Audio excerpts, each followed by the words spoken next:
Welcome back to Quick Take Charge. I'm Tim Stenovec. And I'm Jennifer Zabasaja in New York. Benjamin Netanyahu's record-long grip on Israeli politics is faltering, potentially putting an end to years of political turmoil linked to his corruption charges and a polarized society. And it could be at the hands of the unlikeliest government in the country's history. It's a diverse coalition of parties that set aside conflicting ideologies to potentially oust the prime minister. So here to discuss is Bloomberg opinion columnist Bobby Ghosh live in London for us. So Bobby, thanks so much for being here. First of all, really unlikely coalition. What's the likelihood we're actually going to see these parties come together and make this happen? Well, they've managed to come together just in time. They just beat the deadline by less than an hour to tell the president of Israel that they were willing to go together to form this government. There are a few days left before this government is ratified by parliament. That gives Benjamin Netanyahu the opportunity to try and peel away one or two members of the coalition. All he has to do is peel away one member of the Knesset, and that would be enough to upset the whole apple cart and push Israel back into this sort of twilight zone between having a functioning government and being in a state of permanent electioneering. It looks like they can hold together, but given Benjamin Netanyahu's track record at spoiling other people's political aspirations, it would be a foolish person to bet against him succeeding yet again. Well, okay, so to that point, is there room for Netanyahu, Bobby, to still cling to power? Well, the room is shrinking as we speak, but it does exist. As I say, until the new coalition is ratified by the Knesset, it does not really become a functioning government. That might take a few days. That may take longer. It may take a couple of weeks even. The coalition's first priority will be to speed up that process and push through the formation of the new government. That would give them some breathing space. But also remember that Netanyahu is not going to walk away into the sunset. He will remain in the Knesset as the opposition leader, as the leader of the single largest party, which means even after the government is ratified, he will continue to try and destabilize it, very likely.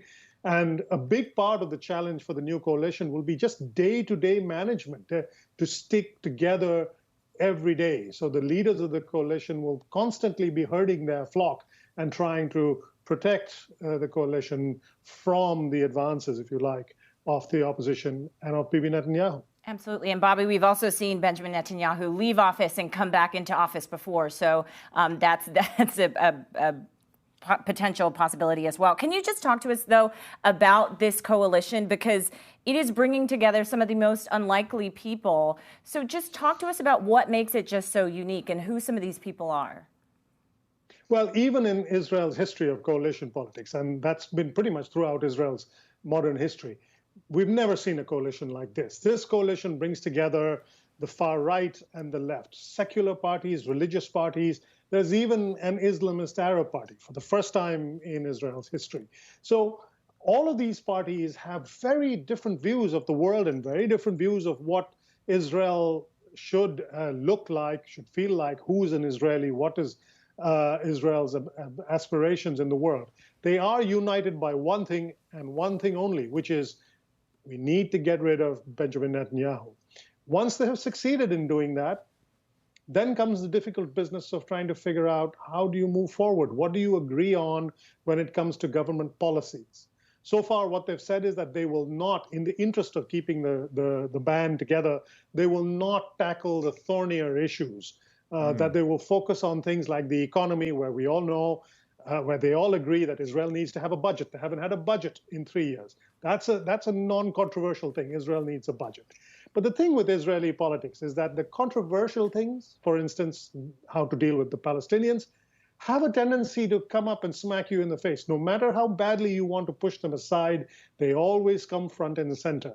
So it won't be too long before this coalition faces that challenge. Right? It could be a matter of days. So how does the coalition stay together given the conflicting ideologies, especially if it's successful in moving Netanyahu aside?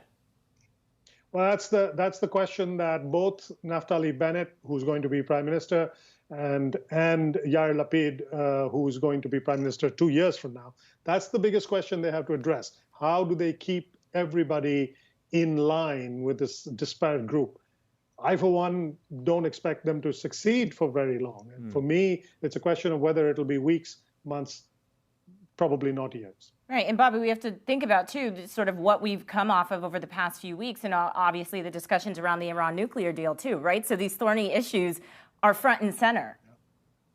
Well, they do agree on the threat represented by Iran to Israel and the threat represented by Iran's proxies, which are Hezbollah in Lebanon and Hamas in Gaza. There is broad consensus about that, not among the Islamists, but certainly among the other members of the coalition. But then how to tackle the threats, there's not a sort of unified approach there, not yet anyway. Bloomberg Opinion's Bobby Ghosh. Bobby, thank you so much for taking the time. Really appreciate it. And great to see you on this Thursday.